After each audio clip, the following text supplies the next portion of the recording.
Hi friends, ఈరోజు మన Rajeshwari kitchen ఛానల్లో టమాటా కొత్తిమీర పచ్చడి ఎలా తయారు చేసుకోవాలో చూద్దాము. టమాటా కొత్తిమీర పచ్చడి ఇడ్లీలోకి, దోసలోకి, వేడివేడి అన్నంలోకి నెయ్యి వేసుకుని తింటే చాలా కమ్మగా ఉంటుంది. ఈ టమాటా కొత్తిమీర పచ్చడి ఎలా తయారు చేసుకోవాలో చూద్దాము. ఒక బౌల్ తీసుకోవాలి. అది వేడెక్కిన తర్వాత మెంతులు, ఆవాలు వేసుకుని బాగా ఫ్రై చేసుకోవాలి. దానిలోనే ధనియాలు, పచ్చిశనగపప్పు, మిరపకాయలు వేసుకుని బాగా ఫ్రై చేసుకోవాలి. గోల్డెన్ కలర్ వచ్చే వరకు ఫ్రై చేసుకోవాలి. ఆ ఫ్రై చేసుకునే దానిలోనే అల్లం ముక్కలు, వెల్లుల్లిపాయలు వేసుకోవాలి.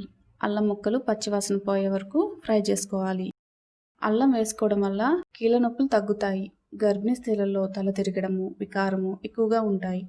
అల్లం తినడం వల్ల బాగా ఉపశమనం కలుగుతుంది. ఇవి బాగా ఫ్రై చేసుకున్నాం కదా, ఒక బౌల్లోకి తీసుకుని ఆరబెట్టుకుందాము.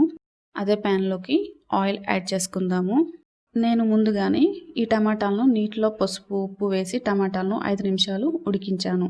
పండించేటప్పుడు మందులు ఉపయోగిస్తారు, అందుకని దాని మీద ఉన్న తోలుని నేను ముందుగానే తీసేసాను. చాలా మంది కిడ్నీలో రాళ్ళు వస్తాయేమోనని తినరు. ఇలా చేయడం వల్ల ఎలాంటి ఇబ్బంది ఉండదు.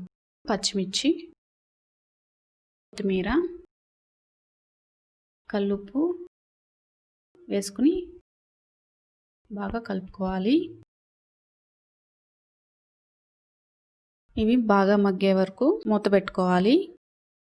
ఒక జార్ తీసుకుని ఇందాక మనము వేయించుకున్న మిరపకాయలు, అల్లము, ధనియాలు, పచ్చిశనగపప్పు, మెంతులు, ఆవాలు, ఇవన్నీ వెల్లుల్లిపాయ అన్నీ గ్రైండ్ చేసేసుకుందాము. వేసుకుని గ్రైండ్ చేసేసుకున్నాం కదా, మనకి టమాటా కూడా ఉడికిపోయింది బాగా.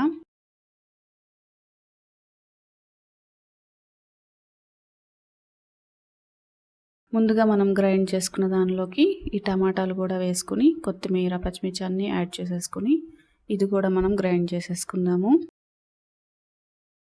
మనకి ఇప్పుడు గ్రైండ్ చేసేసుకున్నాం కదా, పచ్చడి రెడీ అయింది. చూడండి ఎంత బాగా వచ్చిందో టమాటా కొత్తిమీర పచ్చడి.